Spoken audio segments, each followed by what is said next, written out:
আমাদেরই ঘরের ছেলে, আমাদের সকলের পরিচিত বিকাশ সরকার।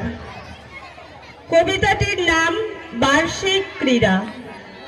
কলমে স্বর্ণপদক পুরস্কারপ্রাপ্ত লেখক বিকাশ সরকার।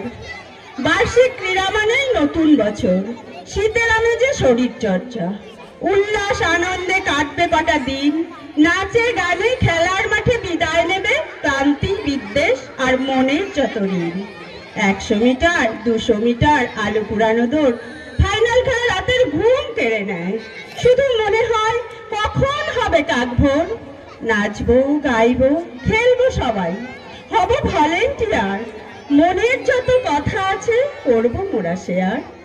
অনেক রকম ইভেন্ট আছে করবো মোরা জয়, খেলার মাঠে আসবেন যত অতিথিবর্গ, হবে সবার সাথে ভাবের বিনিময়। নমস্কার।